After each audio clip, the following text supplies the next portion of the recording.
The drama begins with a young boy, Jae-hoon, who has gone on a school trip. The teacher shows all the children a black snake and says, "This snake only eats mice." Hearing this, Jae-hoon takes a mouse out of his bag and drops it into the snake's cage. The snake immediately attacks the mouse. Seeing this, the other children step back in fear and run away. But Jae-hoon, he keeps watching everything happening without even blinking. Then a scene from 10 years ago is shown where a girl is going to her house. She calls her family and says, "There is heavy snowfall here. Therefore, the taxi cannot drop me at the house, so I am coming on foot." When she starts walking, she hears a child scream. When she goes near the child, the girl tells her while crying, "Our car had an accident, and my dad..." Saying this, she leads her to the car. When the girl goes to help her dad, someone murders her. Seeing this, the child becomes extremely terrified. After this, a university professor, Daniel Lee, is shown. He states, "We have discovered a psychopath gene, through which in the future we can determine in the mother's womb itself whether the child will be a psychopath or not." Just then, Daniel Lee receives an urgent call and reaches the National Assembly to discuss this psychopath test. There, Daniel Lee explains his research. Then, a member of the assembly asks, "Are you absolutely sure that this will work?" To which Daniel Lee replies, "I have 99% confidence in my research, but in 1% of cases we might mistake a genius for a psychopath, because the genes of a psychopath and a genius are almost the same." Following this, there is a debate in the assembly. Some people are in favor of Daniel Lee, but some are against it. And in the end, the idea is rejected. Later, Daniel Lee reaches his friend Han Seo-jun's house for dinner. He meets his pregnant wife, Sung Ji-eun. While sitting and eating, Daniel Lee praises their beautiful house. Daniel Lee tells Han Seo-jun and Sung Ji-eun about the research. Sung Ji-eun becomes a bit thoughtful, so Han Seo-jun takes her to the room for rest. Daniel Lee gives a different expression seeing this. After Sung Ji-eun leaves, Han Seo-jun asks, "Has that scoundrel been caught?" Daniel Lee says, "It has been 7 years, but he has still not been caught." Han Seo-jun becomes sad, so Daniel Lee says, "I am also sad about what happened to Jennifer, but now you are about to become a father. Forget the past." Then Han Seo-jun goes to drop Daniel Lee at the hotel. Along with this, another story is shown. A family is in a camper van on which Byzantine wedding is written. They look for a campsite, and after a long time, they find directions. Due to heavy snowfall, the campsite is abandoned, but they get permission for camping. The mother refuses at first, but agrees upon the children's insistence. Moo-won and Moo-chi start playing outside, the father starts cooking sweet potatoes by lighting a fire, and the mother goes to fetch water. When she does not return for a long time, the father goes to find her. Then a masked killer attacks him. The father goes to save them, but the killer kills him. The mother somehow runs and hides Moo-won and Moo-chi in the vehicle and says to Moo-won, "Moo-won's son, there is a space under the bed at the back. Take Moo-chi there, and do not make a sound. You are the elder one. Take care of your younger brother." The children cry, but the mother goes out to distract the killer, and he kills her too. Seeing this, Moo-chi faints. Moo-won hides him in a suitcase and hides himself as well. The killer comes into the van and searches for the children. While leaving, his eyes fall on the suitcase and he starts breaking it. Moo-won comes forward to save his brother, and the killer attacks him as well. Then, at the last moment, the police arrive and Moo-won is taken to the hospital. Both children survive. In the police station, Moo-chi is shivering from shock. Officer Park Do-seok asks him, "That killer has taken my daughter too. I do not know if she is alive or not. I have to catch him at any cost. Tell me, son, did you see his face?" But Moo-chi is unable to speak. The officer starts shouting in anger. Then a nurse comes and handles him. Suddenly, Moo-chi screams in fear upon seeing a picture. In the next scene, Sung Ji-eun is alone in the room. She comes out and sees that Han Seo-jun has already cleaned up. Han Seo-jun makes tea for her. Sung Ji-eun says, "What if our child also turns out to be a psychopath?"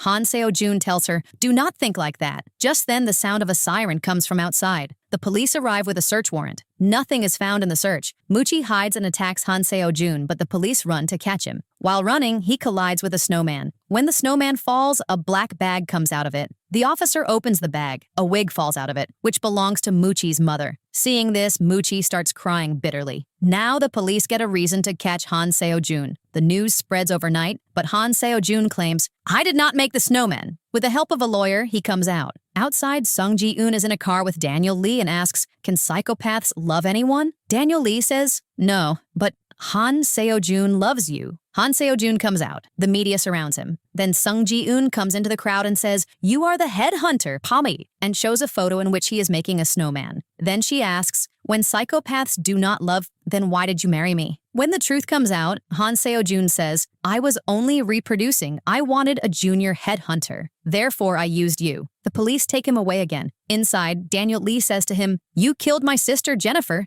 Han Seo-jun replies coldly, "Killing her was a different kind of fun. I had to attack her 20 times. Daniel Lee asks, "Why?" Han Seo-jun laughs and says, "She had aborted my child. She was my child. The police take him away." While going, he says, "At the last moment, she said, 'Do not do anything to my brother and mother,' and leaves laughing." In the hospital, Sung Ji-eun regains consciousness. Sung Ji-eun gets a gene test done, but the result is not good. She wants to abort the baby and says while breaking down, "What should I do?" Han Seo-jun's blood is in his body. Who knows what he will become in the future? Daniel Lee tries to explain to her, but now it is too late. Sung Ji-eun is sitting in the hospital where there is another woman whose child is also a psychopath. Sung Ji-eun advises her to have an abortion and try again. But that woman says, "A month ago, my husband lost his life. He was saving an animal and an accident occurred." She says, "A child of such a man cannot take anyone's life. Therefore, I will trust that 1% chance and give birth to this child because he is the last memory of my husband." Meanwhile, Han Seo-jun gets the death penalty. Even after 5 years, Han Seo-jun is alive. While reading the newspaper, he sees the news of Daniel Lee's return to Korea and notices a mouse nearby. On the other side, Daniel Lee opens a box from which the same mouse comes out. Then Jae-hoon is seen, who puts the mouse in the snake tank. Some years later, Jae-hoon is noticed in school because of his strange drawings. The teacher asks him, "Why did you do that to the rabbit?" He says, "I was just looking at what is inside it, whether there is a baby in its stomach or just fat." He states, "I feel irritated by others, so I hurt myself." The teacher becomes uncomfortable. Later, Jae-hoon's father is told his IQ is 160 plus, but he has psychopathic tendencies. Hearing this, his father becomes angry and beats him. At home, Jae-hoon sees that his papa is loving the fishes and the dog Choco. After this, he poisons the fish with ammonia and also harms Choco. When his father returns and learns the truth, he beats him badly in anger. The injured Jae-hoon goes to his brother Jae-min and says, "You have to say goodbye to Choco. You did not get a chance to play with him for the last time." His brother falls for his words and starts going with him, but Jae-hoon pushes him into an open graveyard. Just then, their mother reaches there, catches him, and says, "You should never have been born. You are a monster." That woman is Sung Ji-eun. Then comes a church scene where Jae-hoon says, "Everyone says that I am strange, and I was born like this. Like, am I a monster in your eyes as well?" And prays that he does not become like that. But later it is revealed in the news that Jae-hoon finishes his entire family. Then there is a 15-year jump. And in the present, Jae-hoon has become a dangerous criminal on whom the police investigation begins. In a flashback at Goryeo police station, Jae-hoon is connected to a lie detector and he is asked, "Did you see anyone? Or do you know how your family lost their lives?" To which Jae-hoon replies in the negative. However, even upon lying, his heart rate does not go up or down at all. And everyone thinks that Jae-hoon is telling the truth. After which, Jae-hoon exits through the front door, looks towards the sky and says, "I prayed so much to God, but he did not listen to even one of my prayers. Therefore now I have become a serial killer." After which we are shown some glimpses of his murders. Then the scene shifts to Moochie, who is now grown up and is running on a rooftop chasing an assailant. He is catching and beating him. Just then, a voice in his mind pleads with him, "Do not kill anyone," and he holds his head. Then that assailant reaches the rooftop, but Moochie corners that man at the edge of the building. After scaring him and threatening to shoot, the man wants to be arrested. To which Moochie explains to him, "If I arrest you, then I will have to take you to jail. Then I will have to beat you to my heart's content there. And then the court will order to keep you in jail for life. It is better that I just kill you." But fine, I will not kill you, prant. But that man himself jumps and dies. Seeing this, Moochie just sits and keeps thinking and drinks a lot of alcohol. In his drunken state, Moochie reaches a crime scene and gives an interview to reporters. The killer is watching Moochie's interview. Later that same day, Moochie goes to meet Han Seo-jun in prison. There is a sharp argument between the two, where Han Seo-jun tells him, "You cannot kill anyone, yet I can understand this by looking into your eyes." These meetings have happened before too, and Moochie tells him, "The real punishment is an eye for an eye. In this case, killing your child will be my revenge." To which Han Seo-jun says, "Regrettably, you cannot do anything to my child because I have no child at all." Moochie tells him, "I have seen that child with my own eyes." In a flashback, it is shown where Sung Ji-eun comes to meet Han Seo-jun. Han Seo-jun asks her about his child, and Sung Ji-eun says, "Your child is dead, or should I say I have killed him with my own hands." Han Seo-jun gets confused. Following this, the new prison guard Chi Kook, who takes Han Seo-jun back to his cell, tells Han Seo-jun, "Your rest time is over now," and then locks him up. After work, he meets his friends and states, "I am trying my best so that the inmates do not succeed in scaring me, but with people like the headhunter, this is easier said than done." The next day, when Chi-Cook helps Jung Barom in lifting some heavy luggage, Chi-Cook points towards the headhunter sitting in the yard who is reading a book. Jung Barom looks at the headhunter carefully and says, "He looks completely normal like us, but a monster is hidden inside him." Just then, the headhunter also looks at him. It seems he is trying to see something in Jung Barom's eyes. Later that evening, there is a magic show in the assembly hall where Jung Barom shows magic. He calls a prisoner and locks him in a box and says, "When I open the box, this prisoner will disappear." But when he opens the box after shuffling, Chi-Cook is found there drenched in blood and his condition is very bad. Seeing this, Jung Barom gets badly scared, and Han Seo-jun looks at him very carefully, after which Han Seo-jun shows his expertise and helps Chi-Cook. After stitching him, Chi-Cook is taken to the hospital, where doctors state 2 of his fingers are missing. Just then, a woman there is crying, "Why was I saved? When my son is no more, what will I do by living?" Then a doctor comes there and tells her, "Cut this vein, you will die." Jung Barom is watching all this. After the doctor leaves, he goes to that lady and explains to her. Just then, someone brings Chi-Cook's fingers, which were at the crime scene, and the same doctor who was here just now is called to perform his surgery. Jung Barom is a bit concerned, but cannot do anything. The surgery is successful and Chi-Cook survives, and later it is revealed a subordinate of Han Seo-jun was behind this attack. Meanwhile, Muchi notices footprints at a crime scene and returns to the station to investigate. There he finds out the officers have already caught a suspect and an eyewitness. Muchi tells them, "You have caught the wrong man," and presents the shoe size as evidence. Along with him, Choi Hong-ju also joins, who is a TV reporter. Muchi tells her to leave, but she has incriminating photos of gambling against Muchi. For this reason, Muchi is forced to keep her along. Both reach the crime scene together and recreate the position of the body. When they see the direction of the middle finger, it is understood. It is pointing towards the church across the road. After this, they go to the boxing ring where a burnt corpse was found, and there too, the open window points towards the church. The killer has taken items from both crime scenes, due to which Muchi states, "This is the work of some psychopath." After an exhausting day, Choi Hong-ju edits her show and broadcasts it. Our mystery psychopath is watching this at home. As he clenches his fist, the scene cuts to a new crime scene. This is a construction site where a 50-year-old homeless man is found dead. The police estimate his death occurred 15 days ago, but this is just the beginning. The killer's thoughts are heard and he decides the next target will be easy. A dead cat is also found nearby. When Jung Barom and other officers reach there, Jung Barom vomits seeing that cat. Other officers say to him, "You can never even see a human's dead body. Who knows, you might get a heart attack." Later, Jung Barom starts putting up posters to warn people about the serial killer. In that same town, there is a grandmother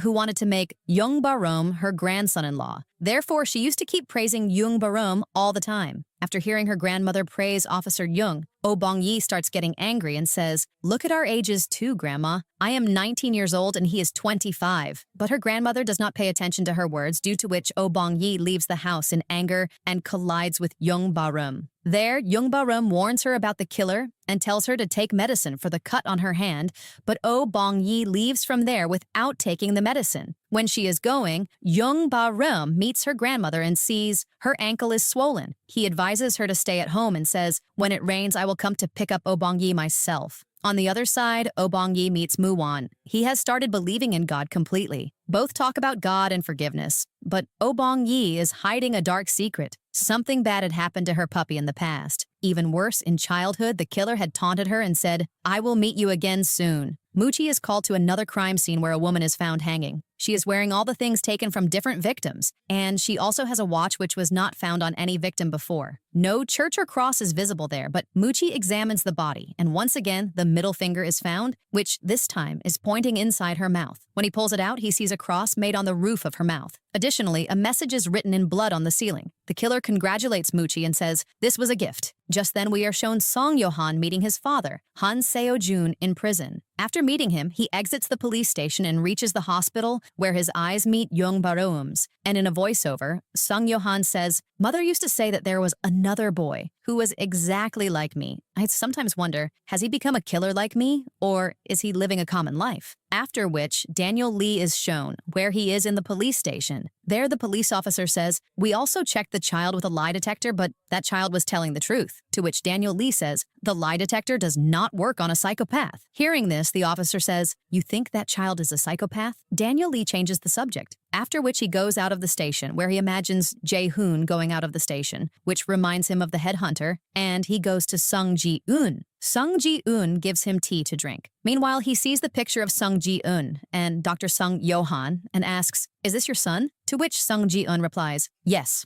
But quickly she makes an excuse. "I have to go to my shop." Daniel Lee understands she's telling me to leave. Daniel Lee starts to leave. Just then, Sung Ji-eun says, "You were wrong about my son, doctor?" After which Moochie is shown. He begins the investigation of the crime scene and finds an important clue on the ground, a used coffee sachet. After which, Daniel Lee thinks of meeting Sung Yo-han and goes to the hospital. He sees that Sung Yo-han is dealing with a gang member. He places a scalpel on that man's neck and stops him with a threat. Just then, Choi Hong-ju brings a woman there. Sung Yo-han immediately starts treating that lady. Daniel Lee is watching all this. Just then, Moochie also comes there and stops near Choi Hong-ju, after which Sung Yo-han comes and says, "We have saved her, but there is no use. She will try to take her life again." After which Choi Hong-ju is sitting near that lady, and we find out Choi Hong-ju is that same little girl who was seen at the beginning of the story while asking for help from that woman. And that psychopath kills that woman, and this lady was the mother of that same woman. Meanwhile, Young Barom meets Moo-won and states,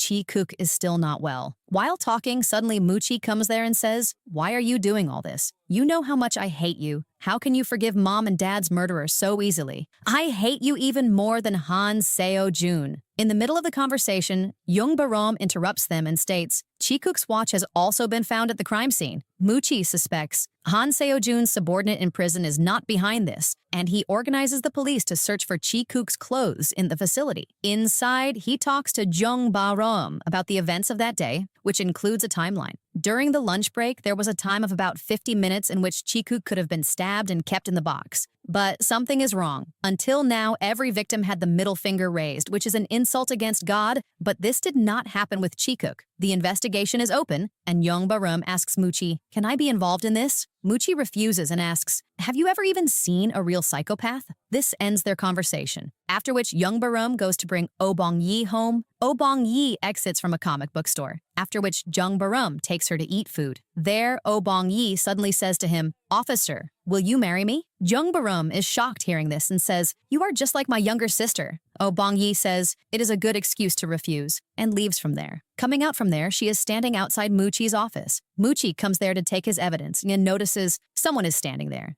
but he does not pay attention. But he sees a money note on his desk, and in a flashback it is shown where Oh Bong-yi, when she was small, gives him a bribe, catch the psychopath, and take revenge from him. Moochie remembers this was perhaps that same girl. On the other side, Oh Bong-yi reaches home, and there she finds a bird, which Jung Ba-rom has given her. After which she goes to Jung Ba-rom's house and also takes food made by her own hands for him. There, Jung Ba-rom says the food is very tasty. After giving the food, Oh Bong-yi jokingly tells a lie. "The bird you gave me, now you're eating that same bird." Hearing this, Young Barum goes to the bathroom and starts vomiting. Oh Bong-yi laughs outside and considers this her revenge. Moochie is deep in thought, but his coffee evidence gets ruined when his colleague picks up the coffee sachet and puts it in his mouth. After a while, the news of the investigation comes out, and Moochie suspects Choi Hong-ju is behind this. After which Moochie goes to meet Choi Hong-ju, but there he sees Choi Hong-ju was with someone else and finds out Choi Hong-ju and Sung Yo-han are dating. There Moochie remembers when, at a murder scene, Choi Hong-ju had asked him for a date, and Moochie had rejected her by saying, "You are not my type." Meanwhile, Daniel Lee takes his step and sets a meeting with Sung Yo-han about the murders, at night at a fairground, alone. While waiting, sitting in the Ferris wheel,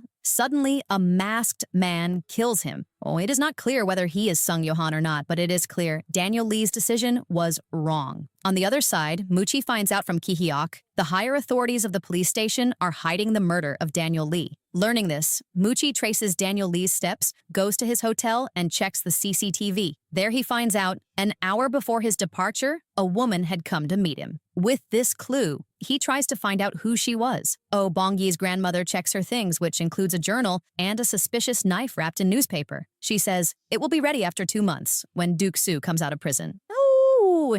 Just then, she gets a call from Oh Bong-yi's school. Upon going there, it is revealed Oh Bong-yi had raised her hand to a girl. Her grandmother apologizes to everyone, to which Oh Bong-yi says, there is no need to apologize to them. Anyway, I beat her because she spreads wrong rumors about me. Saying this, Oh Bong-yi leaves from there. After Oh Bong-yi leaves, her grandmother starts grabbing the hair of that girl and her mother. When she comes back to Oh Bong-yi, their hair is disheveled. Oh Bong-yi's grandmother asks her, what will you eat? But Oh Bong-yi gets angry at her and starts leaving. From behind, her grandmother says, this girl does not listen to a single word of mine. To which Oh Bong-yi says while crying, I listen to your every word. Perhaps that is why this happens to me. If I had not gone to get your stupid drink that day, then perhaps that would not have happened. Saying this, Oh Bong-yi leaves from there. After which it is shown, after being rejected from the cleaning job, Oh Bong-yi's grandmother takes the initiative herself. When the lady there is in the washroom just then, a call comes, and the grandmother picks up the call and she writes the address and reaches there herself, but it turns out to be Sung Yo-han's house. When she reaches there, Sung Yo-han tells her to stop cleaning and leave. But while leaving, she tells him to wear a jacket. After this, she gets a lot of money in an envelope. She is happy and thinks, I would like to work more here. Sung Yo-han meets Moochie. Moochie immediately expresses suspicion on him and tells him to point out mistakes in his words. Sung Yo-han says, I was with a friend at that time, and writes the name Jung-son in Moochie's diary. Saying just this, he leaves. At the station, it is revealed in Jung Barum's search, the finger of Chi-kook which was found was not his but someone else's. When Moochie hears this, he remembers, there is a church inside the correctional facility, and he immediately reaches there. There they find Chi-kook's blood-stained uniform, and a knife is kept exactly where his heart should have been. This is clearly a message. Sung Yo-han returns home and sees, Oh Bong-yi's grandmother is waiting there. She has finished the cleaning and leaves quickly without taking money. In fact, she had seen the photo of a missing girl in the basement. She feels this can help in Jung Barum's investigation. Therefore, she catches a bus and leaves towards the police station. But Sung Yo-han understands what she has seen and runs after her. Oh Bong-yi's grandmother realizes she is not alone. It is raining heavily outside. Jung Barum checks his phone and sees her missed call. He calls back and immediately runs outside. Reaching there, he calls again and starts going in that direction following the ringtone, where he finds the dead body of Oh Bong-yi's grandmother. Just then, he sees someone leaving from there. Jung Ba-rom goes to catch him. When he chases Sung Yo-han, just then, a car hits Jung Ba-rom and he falls. While feeling dizzy, he looks up. He does not see Sung Yo-han's face clearly, and then he faints. During this time, Moochie gets news from the captain. He and Ki Hyok immediately leave towards another crime scene, but on the way, Oh Bong-yi is found standing at the edge of a bridge, so they give her a lift. Moochie recognizes Oh Bong-yi but says nothing to her. Ki Hyok asks her, why were you sitting in such rain? To which Oh Bong-yi replies, my grandma is coming to pick me up. Hearing this, Ki Hyok says, then you should have gone home alone. You are not a small child. After a while, after dropping Oh Bong-yi home, both of them start going to the crime scene, where they find out the woman who has been murdered is none other than Oh Bong-yi's grandmother. Moochie becomes very disturbed and goes outside, where he finds Oh Bong-yi standing, who is in shock. He forbids her from going inside, but by then, it is too late. Oh Bong-yi's grandmother is brought out on a stretcher, and Moochie is forced to let Oh Bong-yi identify her body. In the hospital, Jung Ba-rosum gives his statement to Moochie. He gives some important clues, such as the killer was left-handed and a mint smell was coming from him. But before Moochie can ask more questions, police officers come and stop him. Sung Yo-han cleans all the bloodstains at home. Just then, Sung Ji-eun comes there. She finds Sung Yo-han's blood-stained clothes. When Sung Yo-han comes out from the shower, he sees his clothes are missing. Just then he sees his mother has come. She says, the old lady who came today has done quite a good job. There's no dust at all. After which they sit down to eat food, where Sung Ji-eun says, I have put all your clothes in the machine. It seems today you treated some emergency patient. There was a lot of blood on your clothes. While Sung Ji-eun is going on the way, she hears on the broadcast, A 70-year-old old woman has been murdered. Hearing this, Sung Ji-yoon sits in her car and starts crying. It has been 2 months since these murders started, and the police have not been able to do anything significant yet. Even worse is, neither is there any dashcam footage nor CCTV. Therefore, Moochie has only Young Barome's statement, and eyewitnesses are not always accurate. Fortunately, there might be one camera that has captured something. Moochie reaches there and the team starts inquiring door to door whether anyone had seen Oh Bong-yee's grandmother. But the cleaning lady decides to remain silent, especially because her boss employs illegal immigrants. The investigation becomes stricter, and Moochie involves 3 teams in this. While they are checking the CCTV, Oh Bong-yee is mourning her grandmother's death. She blames herself for those last words she said to her grandmother, but Young Barome stands with her, which gives her a little courage. Meanwhile, Moochie gets news from the CCTV team. They have seen a glimpse of Oh Bong-yee's grandmother, and the team goes to investigate around Sung Yo-han's house. Finally, Moochie, paying attention to Sung Yo-han, considers him a suspicious man. But before he does anything, Moochie gets a call from the boss and is called back to the office. The whole country is waiting for his statement, and because the killer has targeted him, he has to stay in the station for the time being. During this time, another child disappears, this time from an amusement park. This seems connected to Daniel Lee's death, but it is not clear yet whether it is connected or not. Moochie gives his statement on TV, but in the middle of the live broadcast, he gets a call from the killer. The killer teases him and says, "Find out why I chose that child. Do not work by drinking alcohol. Work seriously." He states, "I use a very specific method to choose my victims. If Moochie understands this, then he can save the child's life." But this time the killer also asks for money. He says, "If the money is not given by Friday night 11 p.m., then Han Cook will die." Moochie decides to conduct an investigation taking the example of an old case, BTK, so that the truth can come out. He has only 4 days. But the situation gets worse when his phone call with the killer is leaked in the media, due to which he becomes the center of attention. When Moochie goes back to the police station, he meets Park Du-seok, who is waiting for him. He warns Moochie, "Do not take this killer lightly, that you will lose everything you have." To which Moochie replies, "I have nothing to lose. I lost my everything at the age of 8. Going inside, it is revealed,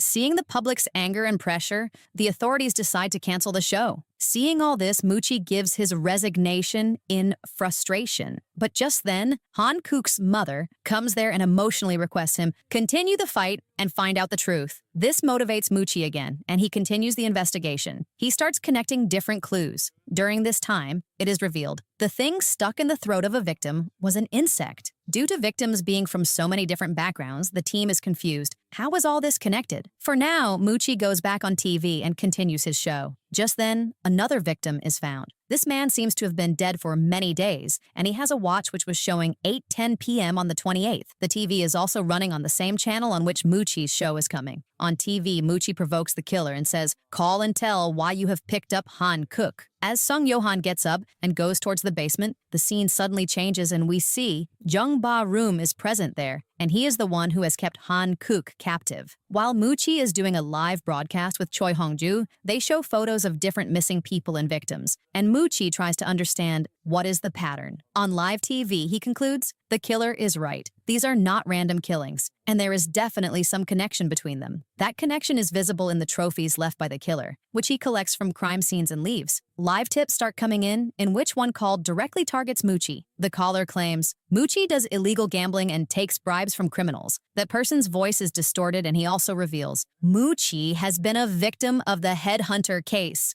Whoever this person is, he hacks the broadcast to distort the channel and takes enough time so that the public turns against Moochie. Moochie swears on the live broadcast, due to which people start questioning, is Moochie mentally stable? And why did he swear on live TV? Moochie makes an emotional appeal and accepts, I am truly a victim. Years ago, the headhunter took my parents' lives in front of me, and I will take revenge for it. But at this time, saving the child's life is most important for me, and people will have to trust me. Just then, a delivery arrives at the station. A man wearing a motorcycle helmet comes and gives a USB stick, which contains a video in which Han Kook is seen tied up and alive. As soon as his mother confirms his identity, another delivery arrives. But just then, Young Ba-ryum calls Moochie and says, this is not the right video. He is playing with the detectives at this time. In fact, Young Ba-ryum had convinced Moochie and the team make a video of a fake Han Kook so that the killer can be confused. Muchi and Young Ba-rum together chase the couriers and find out they had picked up the USB from a station locker. Young Ba-rum promises to check it himself. Muchi gets CCTV footage in which a small boy is seen dropping a burner phone and an envelope. After this, Muchi again looks at his investigation board, which is full of clippings. Finally, he finds a link. All the victims were people whose lives were in the public or who had appeared in the news. But the truth of the fake video comes out when experts analyze it. It is revealed. The real Han Kuk has a burn mark on his neck, which is not on the child seen in the video. Due to this, suspicion on the police increases further. That child's father confirms on call, "My son was used for this role." And even worse is, the CCTV footage shows that Han Kuk and the courier had used different lockers. Now everything starts falling apart and the public turns completely against Muchi. The director stops the live broadcast exactly at the moment when the killer calls Muchi. He says, "As soon as the show ends, I will kill Han Kuk." The scene goes back 10 minutes, where Muchi finally understands. All the murders were committed by enacting fairy tales. As soon as he says this, the killer calls and the real connection comes forward. This is all connected to the 7 deadly sins. This is also connected to the church and God Almighty. But the twist is, the killer is killing people because they did not have these sins. They did not commit these sins at all. Oh Bongyi's grandmother was an unlucky victim and was not a part of this scheme. But Han Kuk is sitting in front of the killer. Muchi pleads with him to swear so that the killer's condition is not met, but his brother refuses. The whole world is watching this. Muchi falls to his knees and begs the killer to stop. But there is no use. Muon is killed on live TV. When Muchi reaches the church, he finds his brother hanging, and it is written in blood on the wall, "I am the Almighty." Muon's death is a shocking and emotional moment, and along with this, a glimpse of Jae-hoon is seen again. He curses God Almighty, which gives a hint. This child has grown up and is connected to those events. In the church, Oh Bong-yi sneaks inside, but immediately the killer confronts her. He knocks her down, and the situation becomes dangerous, but just then, the police reach there and the killer runs away. Oh Bong-yi is taken in an ambulance, while Jung Ba-reum feels the smell of mint outside and goes out to find the suspect. He does not know. Sung Yohan is watching all this from afar. Inside the church, Muchi arrives and finds Muon dead. He breaks down. During this time, news arrives. The killer has released a 3-minute video in which Han Kuk is seen, and it is confirmed that he was chosen because he shows no hatred or jealousy towards anyone. In the midst of this news, Muchi and Oh Bong-yi are recovering in the hospital. Oh Bong-yi states, the suspect is perhaps left-handed. After coming out of the hospital, Muchi gets lost in his thoughts. But the killer challenges him by sending another video. He gives him 3 days' time. Otherwise, Han Kuk will be harmed. Muchi, motivated by his emotions and the memory of Muon, starts the investigation again. Muchi goes to the housekeeping office and finds out Oh Bong-yi's grandmother had come here. Clues lead him to Sung Ji-yoon. While talking to her, he gets suspicious and he realizes she is the headhunter's wife, meaning her son is Sung Yohan.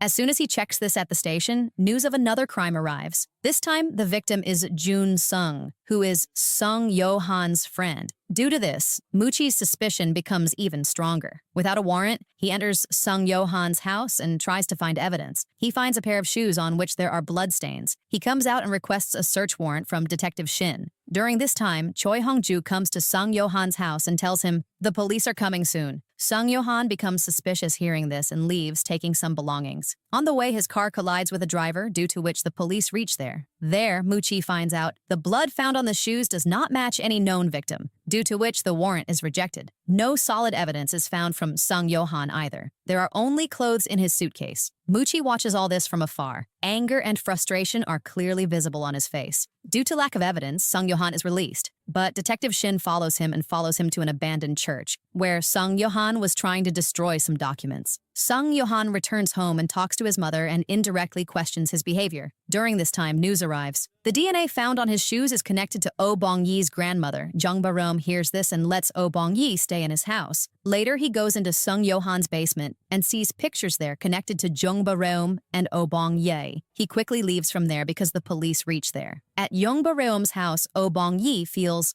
someone is nearby. Young Ba-reum takes her to the roof and promises, "I will catch the suspect myself," and tells her to leave safely from there. On the way, Oh Bong-yi meets Muchi. At the same time, Young Ba-reum and Sung Yo-han are face to face. There is a fight between them, and the situation gets out of control. Then Muchi fires a shot. Both fall in an injured condition, and they are immediately taken to the emergency center. Young Ba-reum regains consciousness and sees Oh Bong-yi's bird in its cage. He takes it out, and suddenly his behavior changes, which gives a hint some different thing is going on inside him. While checking the CCTV footage, Muchi becomes even more determined to find Han Kook. He finds a suspicious car that has been abandoned. When they check the trunk, there are bloodstains inside. Also, there is a blind spot in the cameras, which makes it seem the killer changed the car. These clues lead the team to that abandoned building where Sung Yo-han had earlier burnt items. The police go inside and see bloodstains on the floor. Muchi immediately calls forensics so that clues can be collected. Meanwhile, the political situation also gets worse. Due to Officer Young's condition, the president's approval rating drops by 40%, and the public starts questioning the government. The president also receives a letter in which there is a tape. In the hospital, Oh Bong-yi secretly goes into Sung Yo-han's room,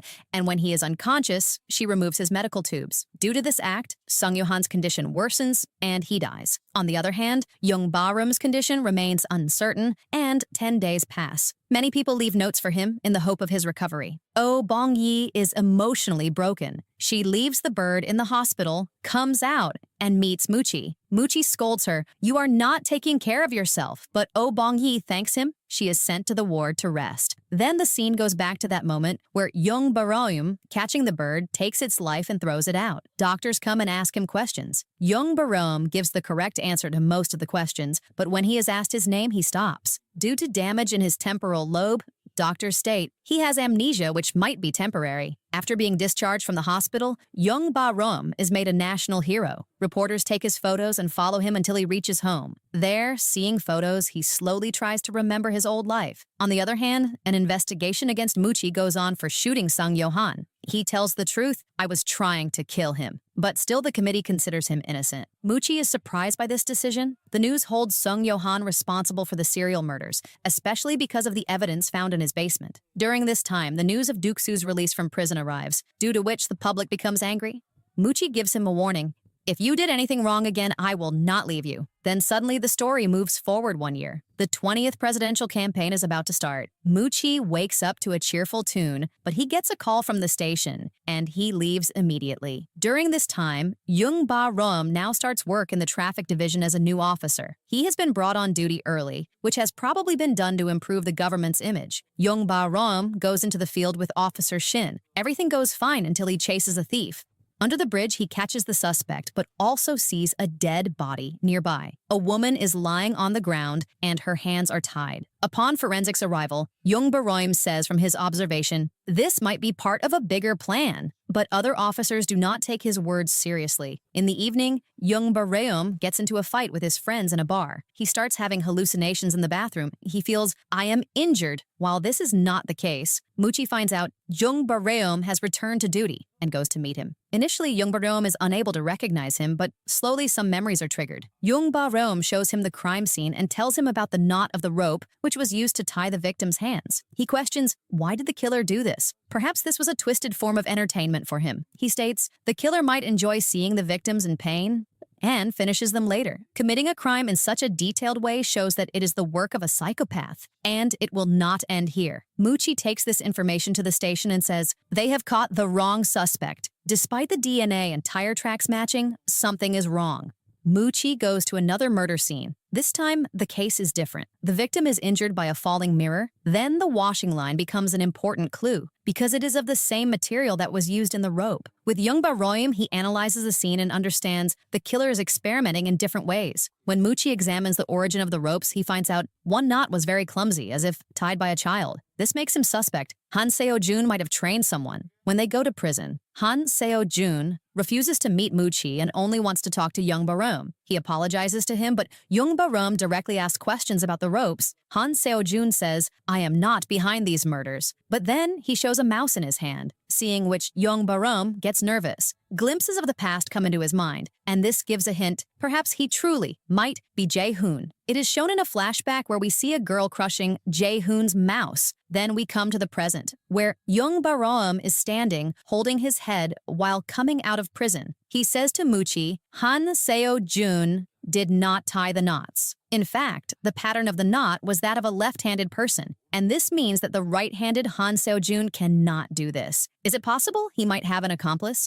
When both look at the crime scene carefully, they feel this might be true. Both continue the investigation and understand some person has already checked the evidence related to the ropes. Through this, they reach Choi Hong-ju, who is also investigating the Nari case. She also agrees something is wrong in this case, and she wanted to check the knots. Muchi is not happy with this, especially when she has been seen in the CCTV. But Choi Hong-ju has even bigger information. A girl had disappeared from the park a month before the first serial murder. Her dog was also found hanging from a tree. The police had considered it a case of depression and runaway, but a missing handcart from the park and a knot found in a drain indicate the matter is something else. Choi Hong-ju wants to work together with Muchi. Jung Barum remains silent, but inside himself he thinks, why am I feeling a strange connection to Choi Hong-ju? If I am truly Jae-hoon, then can Choi Hong-ju be my sister Jae-hee? In the meantime, Jung Barum starts remembering some fragments of his past, especially his connections with Oh Bong-yi. While roaming outside, he finds a pregnant cat which he brings to his apartment. He starts cleaning the old birdcage. Just then, an idea comes to his mind. He immediately talks to Muchi and tells him about the window bars. Because all these houses were old and in poor condition, it is strange. The window bars were new. This might mean the one who installed these did not look suspicious. After Jung Barum's surgery, his observation power seems to have increased significantly. He starts remembering details of different crime scenes and nearby places. Especially, he remembers a cabinet in Ha Ni's apartment on which there was a turtle sticker. Through this, they reach a volunteer center where there can be many suspects. Jung Barum, from his analysis, suspects Woo Hyung-chul can be a potential psychopath, and he is also left-handed. The investigation moves forward, and Muchi finds out the dog hair found on Young-hee's hairband is different from the dog at the crime scene. This means two different dogs were involved, but Woo Hyung-chul has a strong alibi, therefore suspicion goes to someone else. Man-ho, whose phone was traced near the crime scene. In the police interrogation, Man-ho states, "I was sending files to Woo Jae-pil, the same Woo Jae-pil who was in the police department and used to help in installing window bars." Learning this, Muchi suspects he is the killer. He goes out and finds a bag hidden in the doghouse, in which a knife is found, which is wrapped in cloth. Meanwhile, Jung Barum goes to meet Oh Bong-yi because he feels she might be in danger. Then he chases Woo Jae-pil and catches him. Woo Jae-pil is taken to the hospital and he admits, "I have killed many young women." This news spreads all over Korea. Muchi also tells Park Do-seok, Woo Jae-pil is the killer. Park Do-seok confronts his colleague in anger, but Woo Jae-pil talks without remorse and says, "I did it because of jealousy." Park Do-seok is about to harm him, but Choi Hong-ju comes and stops him. When Park Do-seok leaves, Choi Hong-ju asks Woo Jae-pil, "Why did you tell a lie?" His expressions and flashbacks give a hint, perhaps he is not completely guilty. This matter becomes even more mysterious when Choi Hong-ju goes to the volunteer center wearing a bracelet which was perhaps of some victim. In the hospital, Jung Barum talks to his surgeon Min-jun and asks questions about his memory. He feels, Sung Yo-han is connected to me in some way because I see him repeatedly. Just then, Oh Bong-yi comes and tells him about the event of a year ago. She states, "I did not kill Sung Yo-han. I had thought that I should finish him, but I changed my decision." At the same time, two doctors came into the room and started talking about a possible procedure. But one doctor among them was not registered in the list, due to which suspicion arises. And Jung Barum feels Min-jun is also not telling the truth. During this time, Woo Jae-pil is killed in prison by Park Do-seok's wife. After this, Muchi decides, "I will take this blame on myself so that I can go inside the prison to reach Han Seo-jun and take revenge on him." Jung Barum feels, something is being hidden from me. Standing in the bathroom, he looks at the scar on his head and starts to hallucinate. He sees Han Seo-jun in the mirror. And slowly, this hint is found. Han Seo-jun might have orchestrated all these events. Even perhaps Sung Yo-han's brain was transplanted into Jung Barum. Han Seo-jun, while performing surgery, takes out the frontal lobe and transplants it into Jung Barum's brain. After knowing this, Jung Barum talks to Oh Bong-yi and sends her a photo of Han Seo-jun. Then he goes into the archives and tries to understand, how did Han Seo-jun manage to perform this surgery after coming out of prison? During the investigation, he finds out this is not the first time Han Seo-jun has done this. But meanwhile, Young Ba-reum starts having visions, which give a hint perhaps Sung Yo-han was the real killer. At this point, it becomes difficult to understand what the truth is. Young Ba-reum goes to prison and meets Han Seo-jun again. This time, Han Seo-jun clearly accepts, I have experimented on people before too. The scene goes back for a while where Muchi hears Han Seo-jun's interview on the news. Han Seo-jun says, now I have accepted everything and I am at peace. This same thing motivates Muchi to go to prison. Then the story goes back 30 years, where Han Seo-jun is working as a doctor in the hospital. He is accused of killing a patient and is given a warning. Dr. Daniel Lee is after you.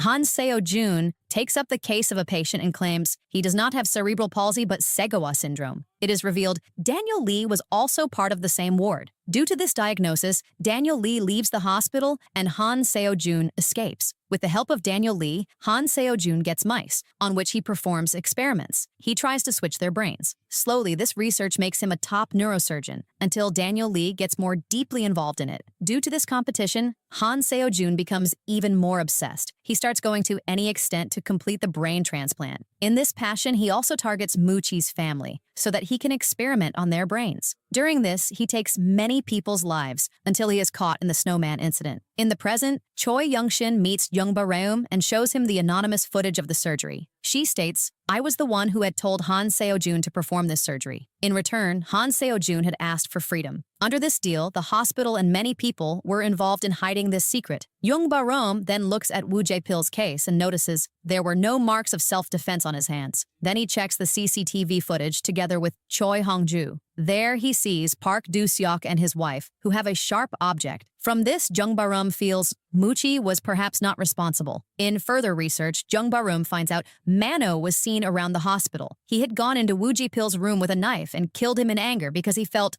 Woo Jae-pil is responsible for his daughter's death. Woo Jae-pil showed no resistance. Park Do-seok's wife later came into the room and picked up the knife. When Park Do-seok finds out the truth, he goes into shock and takes permission to open the grave to know the truth. On the other hand, Muchi is drowned in alcohol and vents his anger on Choi Hong-ju. He has been removed from the job. During this time, it is also revealed Choi Hong-ju had faith in Sung Yo-han, that there is goodness in him. In the police station, Young Ba-reum is struggling with his mental state. He makes disturbing drawings in his sketchpad and again gets flashes which give a hint. Sung Yo-han was perhaps Jae-hoon. Young Ba-reum suddenly finds himself at home. Then Muchi comes there and confronts him. But suddenly, Young Ba-reum loses control. He grabs Muchi's throat and starts squeezing it. As soon as he realizes what he is doing, he gets scared. But still, he repeatedly attacks Muchi with a bottle, and the scene becomes very intense. It is shown in a flashback 1 month after Han Seo-jun's arrest. Sung Ji-eun finds herself struggling in the hospital, along with being pregnant. People are looking at her with eyes of suspicion. Outside, suddenly her water breaks. At the same time, a woman is pushed down from the upper window. Blood spreads on the floor and Sung Ji-eun looks up, where a small child is standing and watching all this. In the present, Muchi regains consciousness and finds himself in Young Ba-reum's apartment. He is alive, but due to being drunk, he has no memory of the previous night. Despite so much beating and blood, there are not many injury marks on his body. A blood-stained stone is found in the garden outside. Soon it is revealed. Young Ba-reum was about to kill Muchi, but a voice in his mind, which seems to be Sung Yo-han's, stops him. The blood on his face was actually his own. Young Ba-reum immediately goes to meet Han Seo-jun and asks him, "What is happening with me?" He mentions the surgery and tells how the behavior of the mice changed in the experiments performed on them. In Young Ba-reum's case, his entire frontal lobe was not replaced, which gives a hint Sung Yo-han is present inside him in some form. On the other hand, Oh Bong-yee's statement about that night is not considered strong, especially when Woo Jae-pil is being considered the killer. Oh Bong-yee states, "The one who had caught me, his hands were soft, and there was a ring which does not match Woo Jae-pil's description." Additionally, it is also suspected a left-handed person was involved who dug holes. This can give the killer a strong alibi. A time of 20 minutes was enough to set some things, but not to commit a murder. In fact, Nari was kept hidden in a fridge for many days by keeping the temperature very low. This gave the killer time to execute the plan later. During this time,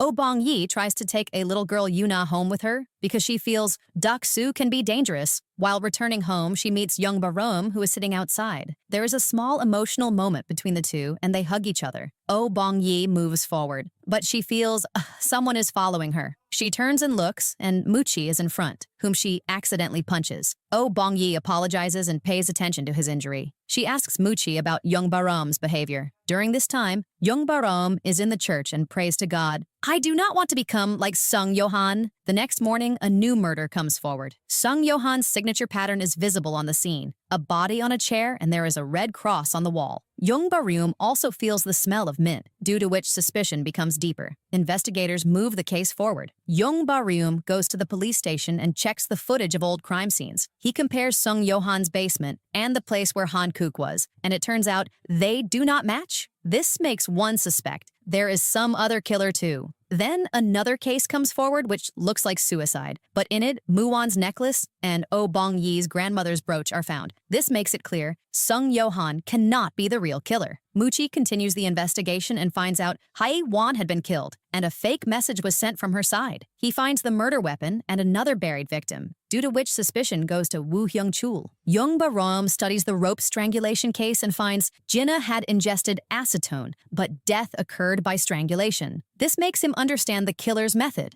Young Barom immediately reaches an apartment and saves another woman. But the killer escapes and confronts Young Barom in an abandoned warehouse. That killer is none other than Woo Hyung-chul, the same child whom we saw pushing the woman in Sung Ji-yoon's flashback. He was active since the time of the headhunter. Young Barom waits for the right time and knocks Woo Hyung-chul down. The voice in his mind provokes him, "Finish him." As soon as he starts doing so, he sees Sung Yohan, who says smilingly, "What an intense feeling it is to take someone's life." After which comes a flashback where Jae-hoon has a cut on his hand and he is holding a knife. Just then, another boy comes to him and helps him, ties a bandage on his hand. Jae-hoon looks at him and asks, "Why can I not become like you?" Now we come to the present, where Young Barom is struggling to maintain his sanity. He sees Sung Yohan everywhere and tries to understand what is happening with me. Sung Yohan provokes him, says, "You enjoyed the killing and you should accept it." Finally, Young Barom reaches the police station and tells everyone, "I killed Woo Hyung-chul." Muchi and other officers are shocked and go to the warehouse to investigate, but nothing is found there. Officers assume this is a side effect of Young Barom's brain surgery. Muchi also refuses to believe his words. It is shown in the CCTV footage. Woo Hyung-chul escaped by sitting in a small boat. The news calls Woo Hyung-chul the not killer. Meanwhile, Park Do-seok comes and tells Muchi,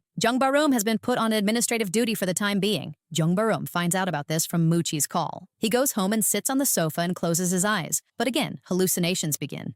Young Barom sets out to conduct an investigation himself and reaches the warehouse again. There he finds burn marks which match with the incident of the previous night. This makes him realize that all was not imaginary. When he returns while getting off the bus, he collides with an old man. During this, that man changes his phone. Later, he calls him and tells him, "Talk about the brain surgery and Woo Hyung-chul." Young Barom goes to meet him to find answers, but upon reaching there, he is given a drug. On regaining consciousness, he sees the same man is in front. He removes his disguise and reveals, "I am Daniel Lee," meaning I am alive. Daniel Lee tells Young Barom the camera footage might be fake, and Woo Hyung-chul did not go on the boat at all. He asks Young Barom, "How did you feel while finishing Woo Hyung-chul?" He says, Sung Yohan's brain is slowly affecting Young Barom, like a switch, and with time his violent urges will increase. He advises Young Barom, "If you have the desire to kill, then target psychopaths, those who are truly guilty." He gives him the phone back and warns, "If you do not control yourself, then you can harm your close ones too." Young Barom goes back to work and starts doing administrative tasks. Later, he goes to a restaurant to pick up Oh Bong-yi. Oh Bong-yi is drunk because some girls had reminded her of the trauma of her past. Young Barom drops her home, but there he again gets violent thoughts. He takes his hand near Oh Bong-yi's throat, but stops himself and immediately runs out of the house, leaving his phone there. When Oh Bong-yi regains consciousness, she comes out to find him. Just then, Duk-soo stops her and says something in her ear. Whatever he says, Oh Bong-yi goes into shock. Jung Barum remembers Daniel Lee's words and thinks, "Should I go after Duk-soo?" Instead, he goes to Daniel Lee and wants to test his theory with the toothbrushes brought from the office and saliva samples found from the street. In the police station, Young Barom watches old interview footage in which the truth of the assault on Oh Bong-yi comes forward. Young Barom avoids confronting Duk-soo, but Muchi does not do so. He catches Duk-soo and asks, "What did you say to Oh Bong-yi?" Duk-soo says something, due to which Muchi gets angry and threatens him. But Duk-soo's mother comes and supports his story.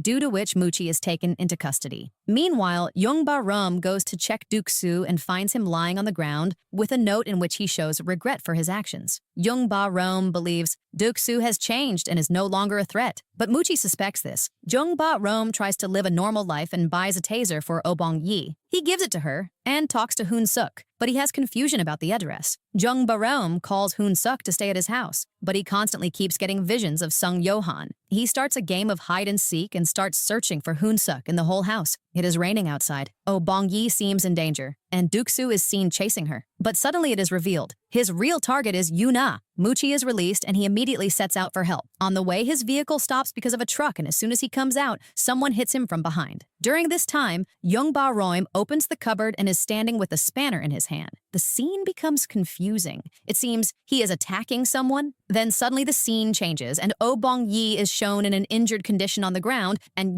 Ba-rum is standing over her. It is not clear whether this is true, some vision, or a time jump. It is shown in a flashback where Jae-hoon goes near a dog under a tunnel. There he finds a dying woman who is lying under a blanket. But Jae-hoon does not care. He gets irritated. My game has been interrupted, and he moves forward. Now we come to the present where Ba-rum makes coffee and says, my energy has returned. But this does not seem to be because of the coffee. Just then there is a knock on the door and Ba-rum starts remembering the events of the previous night. He remembers, I did not kill Hoon-suk. Instead, he was chasing a cat and hit it many times. However, the kitten is still alive. It comes in the news. A 70-year-old woman has committed suicide. Ba-rum immediately goes out, being worried about Bong-yi. Following footprints in the soil, he finds Bong-yi. She is in an injured condition. This makes one suspect. Ba-rum himself probably killed Duk-soo.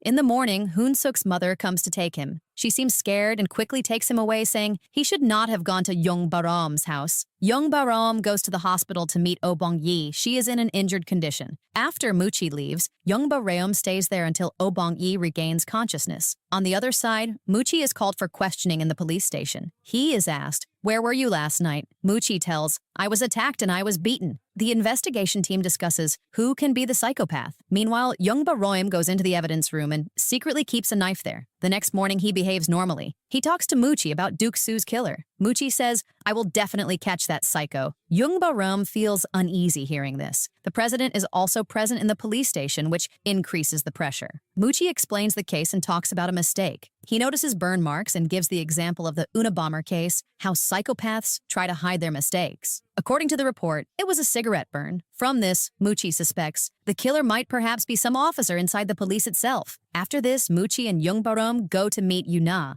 Yoona tells, I threw something on Duk-soo and ran away. I hid in a locker, but someone locked it from outside. It was not Duk-soo. Later, someone came and opened the locker. Yoona looks towards Ba-rum but refuses to say anything. While returning to the hospital, Muchi says to Ba-rum, I suspect that Bong-yi killed Duk-soo. She also has a motive. The evidence points towards Bong-yi, but Muchi himself wants to prove this theory wrong. He goes to the crime scene and does a reconstruction. He understands, hearing Yoona's voice, Duk-soo turned. And just then, the killer came. He made a trap and finished Duk-soo with a chain. This work requires strength and planning. Therefore, it cannot be Bong-yi. But Bong-yi finds one of Muchi's things at the crime scene. It seems it was dropped by Ba-rum. It seems Ba-rum is trying to frame Muchi. Muchi again asks Yoona, but she remains silent. Now the police tell Bong-yi, talk to Yoona so that the truth can come out. This becomes a problem for Ba-rum because he wants the two of them not to meet. During this time, Choi Hong-ju changes Bong-yi's clothes in the hospital parking. It is shown in the CCTV. She cleaned the clothes, but in fact, those blood-stained clothes and knife are with her in a bag. Now all the clues start going towards Ba-rum. He goes to Yoona's house and she confirms, you were the one who had locked me in the locker. The next day, Shin Sang searches near the shore and finds the murder weapon, which is wrapped in a raincoat. Bong-yi is released from custody. She meets Choi Hong-ju. Choi Hong-ju says, at first I thought Bong-yi killed Duk-soo, but now I am sure that it is not so. After which Muchi takes Ba-rum to the docks and shows the evidence. He is confused. What is the truth? He looks towards Ba-rum's wrist. Muchi tells Ba-rum, the blood of someone else has been found on the knife, that of an inmate who is inside prison. Muchi feels the killer is doing this deliberately so that he can send the police on the wrong path. Meanwhile, Choi Hong-ju gives Bong-yi the offer to work in her firm. Bong-yi asks to think about it, but as soon as she comes out, she becomes disturbed because she had not received any news from Yoona. Just then, Jung Ba-rum comes and calms her. He gives his phone in which there is a video message. Here it is shown in a flashback. Jung Ba-rum was standing with a brick, but he did not kill Yuna. Yuna had promised him, I will keep everything a secret. Therefore, Jung Ba-rum put the brick down. Yuna tells Oh Bong-yi all this in her voice message and calls her brave and a hero. These things motivate Oh Bong-yi, and she decides to work with Choi Hong-ju. On the other side, Jung Ba-rum again meets Daniel Lee. He is disturbed by his violent thoughts about Yuna, but Daniel Lee explains to him, you did not harm her because the part of Sung Yo-han is still inside you, which stops you. When Daniel Lee asks about Jung Ba-rum's motive, it is found he wanted to take revenge on Duk-soo. For this reason, he picked up Oh Bong-yi's grandmother's knife from the evidence room and then put it back. Jung Ba-rum again puts the blame for this on Sung Yo-han. During this time, Muchi's call comes. He has found a dashcam from a bicycle, the same bicycle which had fallen on the road. There can be clues related to the crime scene in this. Jung Ba-rum quickly goes to Muchi, but upon reaching there, it is found someone has already taken the dashcam footage, and that is Choi Hong-ju. She watches the footage and sees a man wearing a raincoat under the tunnel. That man is Jung Ba-rum himself, and now Choi Hong-ju becomes suspicious. Choi Hong-ju takes Oh Bong-yi and goes to prison. At the same time, Muchi also goes there. His target is Jae-shik, who was Duk-soo's cellmate and has been the accused in the Suseong serial murders. Muchi goes into the interview room where Choi Hong-ju is already present. He sends her out and inquires of Jae-shik. Jae-shik tells Duk-soo had stolen his fabric on the day of release, due to which many things become clear. On the other side, Oh Bong-yi becomes determined to know the truth of the Suseong serial murder case. She feels Jae-shik might be innocent because he is showing an emotional reaction and the confession was perhaps made under pressure. Oh Bong-yi takes out information from the internet and asks Jung Ba-rum to show the evidence files. Soon she finds an important connection. 2 years ago in a case, the killer was eating an apple at the crime scene. Traces of apple were found in the stomach of a victim. This connects to the Suseong murders. After this, Oh Bong-yi goes to meet the survivor of that incident, Jin An. She states, I was saved by a mysterious man who looked a little like Sung Yo-han, but he could also be a boxer, due to which the suspicion deepens. Perhaps the apple killer and the 7 deadly sins killer might be the same. Oh Bong-yi tells all this to Choi Hong-ju, who is impressed by her research. Although the police refuse to reopen this case, they have to agree upon media pressure increasing. Choi Hong-ju goes on the news and explains the whole case, about the inconsistencies of the evidence, the killer's age, and hair details. After the show, Muchi meets Oh Bong-yi. He reassures her and casually says, Jung Ba-rum likes you. At the same time, Choi Hong-ju receives a call in which it is told, they have such video evidence which can completely change the Duk-soo murder case. This is that same dashcam footage. On the other side, police and prosecutors deny Choi Hong-ju's claims and say there is no link between the Guryong case and the Suseong murders. But the situation now becomes even more serious. Jae-shik is released from prison. Now suspicion goes to Detective Ko. Jae-shik could be the killer, or this all could be a big distraction. Meanwhile, Jung Ba-rum is pressing a man on the ground in the fields. On the other side, Oh Bong-yi watches the dashcam footage and she finds out the killer of that night was Jung Ba-rum himself. While conducting the investigation, Muchi reaches the fields and shines a flashlight on Jung Ba-rum's location. Muchi calls out for the killer to come forward.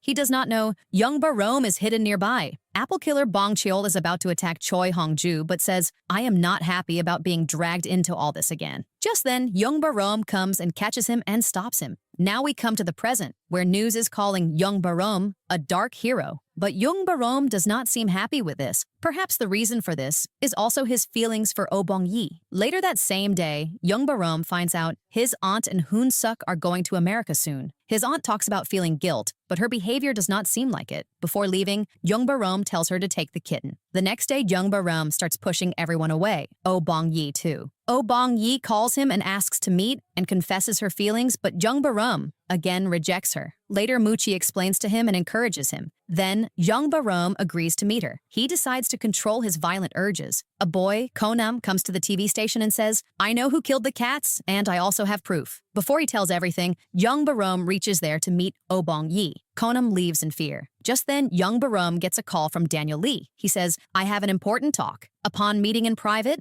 Daniel Lee gives Jung Ba-rum a new target. But Jung Ba-rum suspects Daniel Lee is working for someone else. He also feels someone is following Daniel Lee. Therefore, he is hidden in the basement. The next day, Jung Ba-rum goes to school to meet Konam. Konam gets scared seeing him and runs inside. Oh Bong-yi also comes there and calls Konam. He is scared and injured too. Jung Ba-reum watches from afar when Oh Bong-yi and a man take him to the hospital. In the school, a strange old woman repeatedly says, "4 cats." She brings food for her granddaughter every day, but since finding a dead cat, she has changed. Meanwhile, it is revealed Chi-kook is alive. He is lying unconscious in the hospital. Jung Ba-reum goes to see him and apologizes, "I could not come before." After this, Jung Ba-reum sets out to find the cat killer. The killer turns out to be Byung-tae, the local butcher who has brought Konam to the hospital. Konam had also found this out. Therefore, Byung-tae had tried to kill him. Taking him to the hospital was just a cover. After which Jung Ba-reum opens a music box in which there are many photos. From this, he finds an old case, Min-ji, a 6-year-old girl who died of a burn injury. Her friend Angela had told the killer was wearing red clothes, which matches Byung-tae. But Angela's words were ignored because she was considered to have an intellectual disability, while in fact, she had a hearing problem. Jung Ba-reum meets Angela and takes evidence and reaches directly to Byung-tae, where he interrogates him badly. Meanwhile, the police catch Soo-chol. He confesses, "I killed Jae-shik and Duk-soo." Muchi feels this all was Byung-tae's planning. The next day, Jung Ba-reum says goodbye to Hoon-suk and his mother when they go sitting in the bus. It comes in the news. Konam is now out of danger and is recovering. Upon returning home, Muchi arrives and both drink together. The next morning, Muchi checks the evidence lockers in the police station and finds a blood-stained knife and necklace there,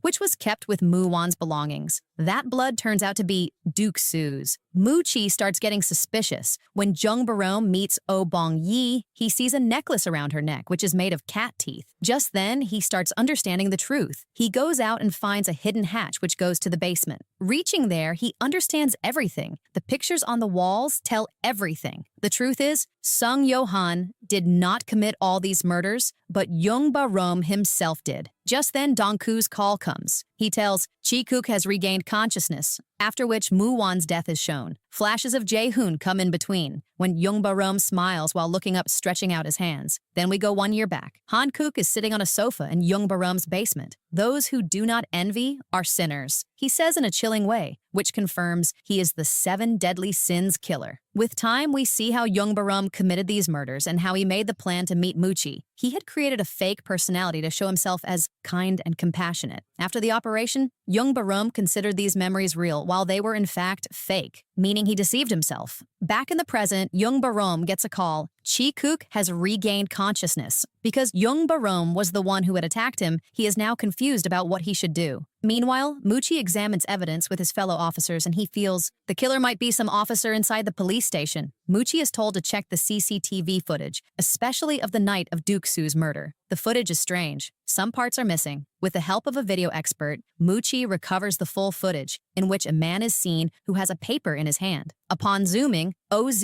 is seen written. Meanwhile, Jung Ba-reum's memory starts showing even more disturbing scenes, especially the Chi-kook one, where Jung Ba-reum stabbed him, took his watch, and planted the evidence himself. In the present, Jung Ba-reum meets Chi-kook in the hospital. Chi-kook hugs him as if he remembers nothing. Doctors say, due to trauma, he has memory loss. But Jung Ba-reum remembers everything, especially the incident of Oh Bong-yi's grandmother. He remembers, I killed her because she had incriminating photos. He had no regret. In fact, he was getting satisfaction by doing all this. Back in the present, Jung Ba-reum goes to the basement site to find Han-kook, but nothing is found. Daniel Lee also acts clueless and says Sung Yo-han had removed the body, which is not true. In the hospital, Muchi meets Chi-kook. Chi-kook says, I was attacked from behind, and he is afraid to tell the truth. When Muchi takes Jung Ba-reum's name, Chi-kook becomes visibly tense. Jung Ba-reum, meanwhile, sees Han-kook's mother distributing flyers. He goes to tell the truth, but just then, news comes, Han-kook was found dead in an abandoned factory. Jung Ba-reum goes there shocked and sees barrels which are like those in his basement. He has a doubt, did I do all this myself and forget? Daniel Lee then tells about his past experiments, the mouse brain transplant, which failed after 30 days. He hints the same can happen with Jung Ba-reum too. Lee tells Jung Ba-reum,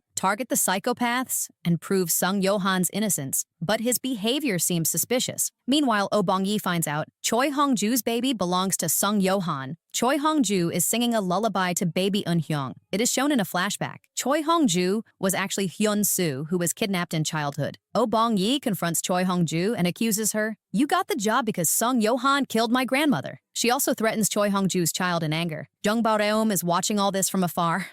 Jung Ba-reum writes a note to himself. "I have committed all the murders, not Sung Yo-han." He thinks of jumping after going on the rooftop. Before jumping, he remembers Sung Yo-han had told him to leave Han-kuk, and he died himself in an attempt to stop him. As soon as Jung Ba-reum is about to jump, he gets a message from Chi-kuk he wants to meet. In the meeting, Chi-kuk admits, "I remember everything, but I do not want to expose you. I only want you to surrender and live a normal life." Jung Ba-reum leaves from there. Just then, Mu-chi comes into the hospital room. Suddenly, Chi-kuk's condition worsens, and his heart monitor flatlines. Mu-chi comes out and confronts Jung Ba-reum in the hallway. The next scene started with Mu-chi chasing Jung Ba-reum to the main hall of the hospital. Chi-kuk has died. According to doctors, his death occurred from a heart attack, and Jung Ba-reum is shocked by this. He sees a muddy footprint on the ground, and he immediately runs to find the culprit. A chase begins, which takes Jung Ba-reum directly to the rooftop of a hotel. There, he grabs a man's throat and asks, "Why did you kill Chi-kuk?" Just then, another attacker comes and starts hitting that man with a pipe. Jung Ba-reum sees this and pushes the attacker down from the roof. But when he goes down, no one is there at all. The case becomes even more mysterious when Mu-chi reaches there and talks to the receptionist. No one has stayed in room 802, and there are no marks of any kind of fight in the room. Mu-chi only trusts the registration plate which Jung Ba-reum remembered from the CCTV. When both search more, it seems, the room has been cleaned completely. On looking carefully, they find proof of this, the broth which Jung Ba-reum had thrown. Its traces are still present in the cracks of the floor. But this does not explain Chi-kuk's death. No mark of poison is found in the blood report. Doctors believe Jung Ba-reum is losing his mind, and they refuse the mother of Chi-kuk to give consent for an autopsy. Jung Ba-reum later goes to pay tribute to Chi-kuk,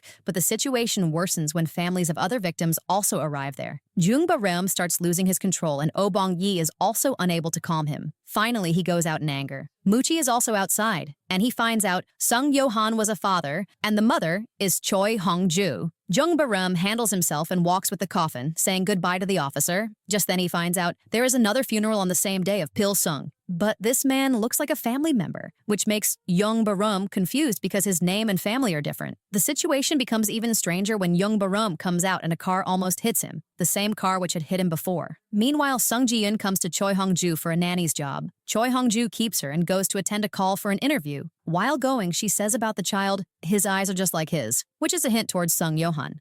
There is a gap of 2 hours between receiving the statement and reaching the police. Mu-chi suspects Detective Lee might be involved. Perhaps he killed both Duk-soo and Chi-kuk. Mu-chi slowly starts to doubt, was Sung Yo-han the real killer or not? At the same time, Jung Ba-reum conducts his investigation and realizes the man on the rooftop truly was there. Not an illusion.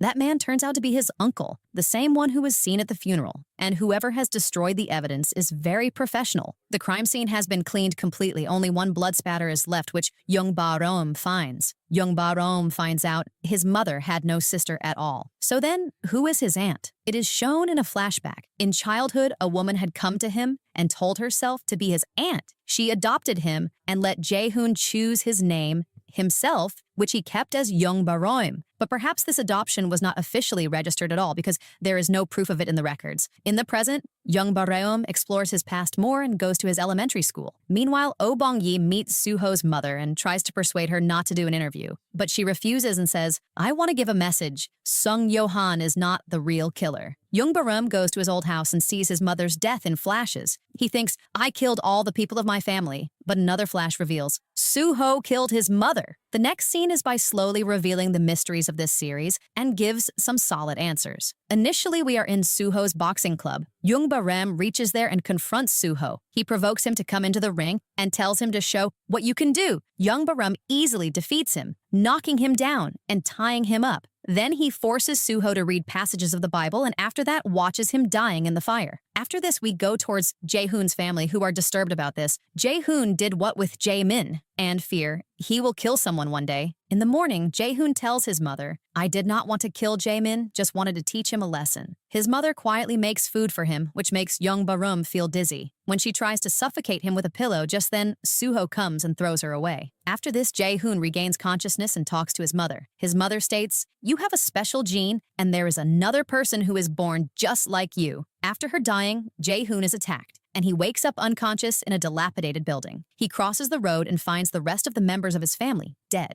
Jae-hoon had not killed his family, and after this, whatever killings he did for revenge. Young Barum goes back to his hometown and talks to a local woman. According to her, she suspected Sung Yo-han is Jae-hoon.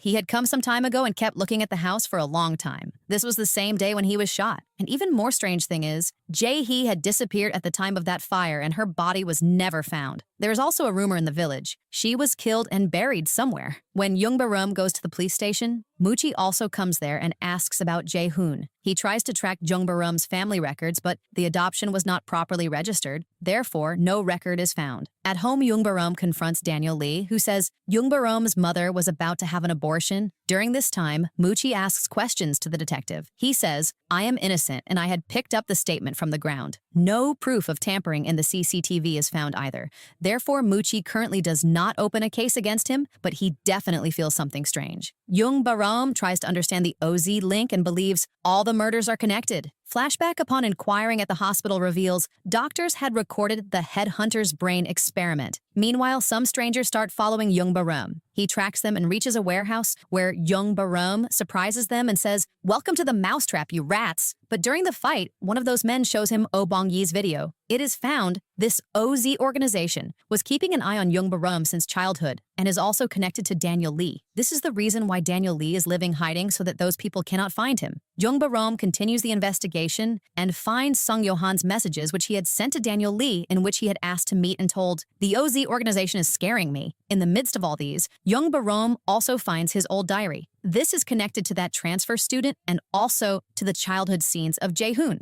Jae-hoon did not like this, but he had noticed that boy was also being followed. On the other side, Oh Bong-yee conducts her investigation and talks to Sung Yo-han's mother. She finds out Sung Yo-han was that same boy who had helped her in childhood and had found her on the bridge. Due to this, she starts doubting Sung Yo-han was the killer of her grandmother. In fact, that transfer student was also Sung Yo-han. Jung Ba-reum remembers Sung Yo-han's last words, we are lab mice. At this same time, Muchi, connecting all the clues, understands Jung Ba-reum was present at the crime scenes of many murders. The next scene begins with Daniel Lee being in Young Ba-reum's apartment, where he asks questions about the past, especially about Young Ba-reum's desire to kill again, which had awakened after strangling Woo Hyung-chul. This scene was also intentionally staged so that the urge to kill would wake up inside him again. Lab mice, this thing proves true. Young Barum confronts Daniel Lee, and Daniel Lee admits, I knew from the beginning that Young Barum is the real predator. But he felt, Young Barum has killed his whole family. He did not know. Suho was responsible. Daniel Lee had also met Sung Yo-han to confirm. All this connects to the fairground scene where we felt Daniel Lee was killed. In fact, Sung Yo-han was there, and also a third man who was a member of the OZ organization who had come to kill Daniel Lee. Sung Yo-han secretly saved Daniel Lee and took care of him. As soon as Daniel Lee is about to tell who is his contact in OZ, Choi Hong-ju arrives at the door. This distraction gives Daniel Lee the chance to run, and he escapes hiding in Choi Hong-ju's car. When Young Barum reaches the police station, Muchi catches him and asks questions about the killings. Muchi is very angry, but he believes Detective Lee is also involved in this and both are working together. He also feels Detective Lee took the dashcam footage and flushed it. The marks of his tattoo are also suspicious, as if he tried to hide the symbol of OZ in a hurry. The tattoo artist says it was OZ, not OJ. But the doubt still remains. Perhaps he too might be a part of OZ. Due to not having strong proof against anyone, Young Barum and Detective Lee are released. Young Barum immediately goes into the evidence room and checks the computer. As soon as he comes out, Muchi again stops him and asks about the killings. Young Barum admits to killing Duke Soo, but hides the truth about the other murders. He creates a believable story so that he can save himself. Muchi is confused but decides to verify Young Barum's words. But the problem is, Detective Lee was secretly following him. Muchi talks to Oh Bong-yee and knows about Sung Yo-han. He was genuinely caring and had helped her on the bridge. Due to this, Muchi starts to doubt the killer is someone else. He again checks all the evidence from the beginning. It is shown in a flashback. Soo-ho was in Jae-hoon's house. He killed Jae-hoon's mother because she was trying to kill him. Jae-hoon's father's death was an accident. During the knife struggle, it went into his own chest. Regarding the brother, Soo-ho did not know at all. There is another child in the house. He saved Jae-hoon and burnt the house. His sister is actually Michaela in the orphanage, meaning Jae-hee. Meanwhile, while conducting the investigation, Daniel Lee directly collides with the people of OZ. At the same time, Park Do-seok takes his wife from the station, but she is holding some other child. As soon as she crosses the road, a car hits both. This is a shocking moment, especially when the caregiver comes and sees the child belongs to Sung Yo-han. Park Do-seok, learning this, goes into shock and stops caring for the child. Jung Barum, through Jae-hee's words, understands Sung Yo-han was conducting the investigation of OZ.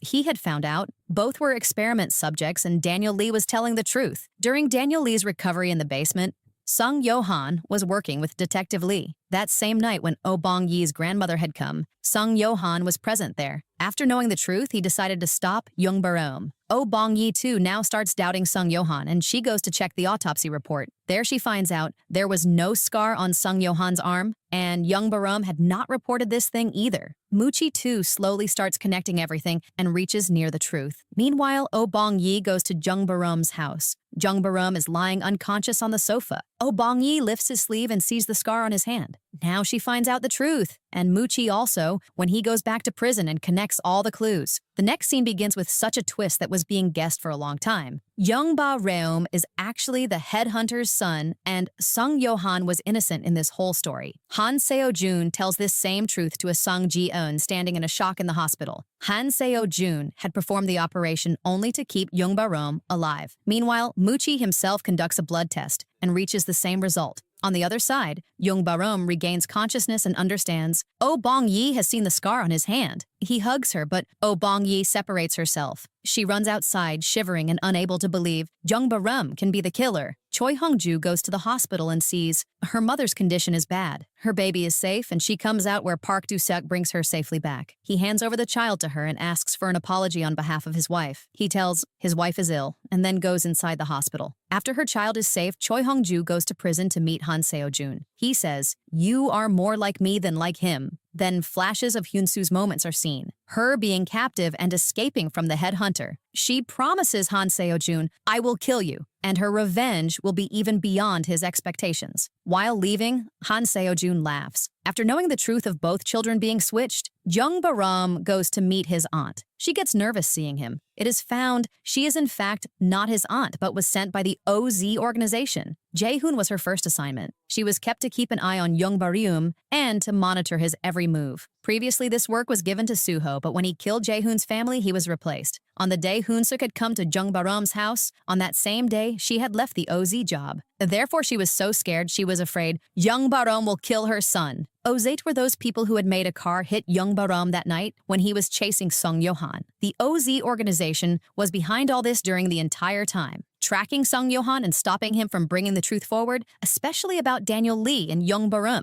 During this time, Detective Shin recovers a laptop from his apartment. When he tries to get the files unlocked from the forensic team, Detective Lee returns to the station and sees him with the laptop. Lee tries to keep him in control, but Shin Song is now not going to step back, especially because his wife has just given birth to a child. But unfortunately, a man stabs him in the parking lot. He runs away taking the laptop, and Detective Shin dies right there, drenched in blood. When Shin's body is found, Oh Bong-yee immediately suspects Jung Barum. Muchi also thinks the same, but the CCTV footage shows at that time, Jung Barum was in Jeju. He has an alibi, but Detective Lee does not. Oh Bong-yee does not know this, and she reaches Jung Barum's apartment with the intention of killing him. As soon as she is about to attack, someone comes from behind and makes her unconscious. At the same time, Jung Barum reaches Choi Young-shin's apartment with a big truth. Daniel Lee had given him this address saying she is a top predator. As soon as she keeps her bag on the table, Jung Barum moves forward and confronts her. He mentions the abortion bill and tells how it had been rejected. This same thing became the beginning of her crusade, and she convinced Daniel Lee a long-term solution is needed. Their plan was, use these fetuses as evidence so that the psychopath gene can be proven. The Soo-ho matter was a mistake, and he completely broke that man. He did not intend to go so far, and he became filled with guilt. Young Barom's actions surprised her, but she continued the use of the OZ organization so that she could keep an eye on him and understand if deaths increase, then it will be easy to pass the bill.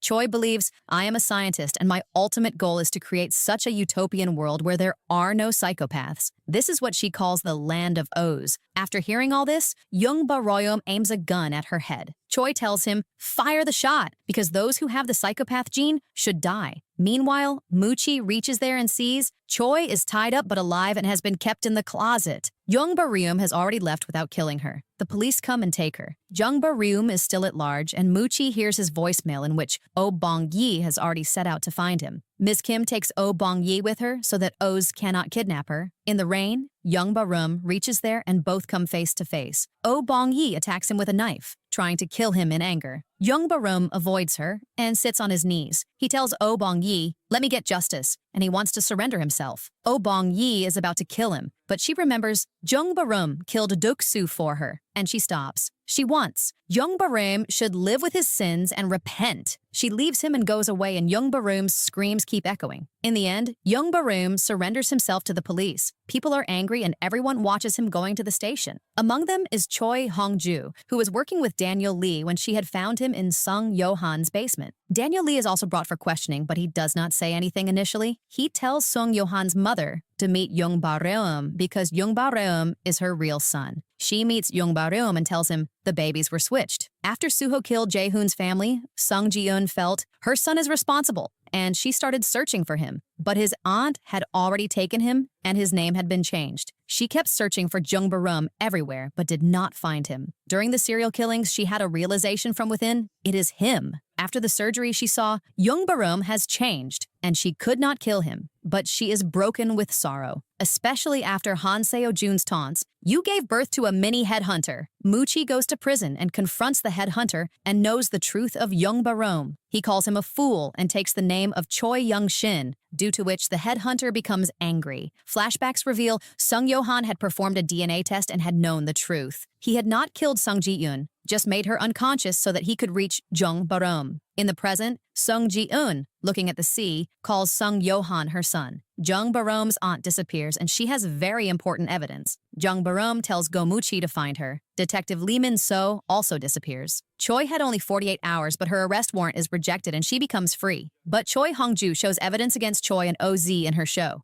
Daniel Lee testifies and Ms. Kim also comes forward. Lee Min-so had kept her safe. Jung Barum gives his confession, and Choi Hong-ju exposes the case completely, with photos and audio in which Choi traps herself. Due to this, she is arrested. Sung Yo-han is proven completely innocent, with confessions and video evidence. Choi Hong-ju also admits, with Daniel Lee, I made Young Barum kill Duk-soo, and 26 years ago, I myself also committed a murder. Park Do-seok arrests Choi Hong-ju, and she is taken away in handcuffs while apologizing. The OZ organization is also finished and investigated. Young Barum's court case takes place, and the decision comes he will remain in isolation for his whole life, and in the future, his execution will also take place. 6 months later, Young Barum is brought into the yard where the headhunter sees there is no emotion in his eyes now. The headhunter comes to hug him, but Young Barum kills him with a knife, attacking him repeatedly. This was his plan, and he did this with the help of Dong-koo so that he could finish the headhunter. He also cuts off his head. Muchi gets this news and also this. Young Barum's condition is bad and he might die soon. He comes to meet him and says to him in anger,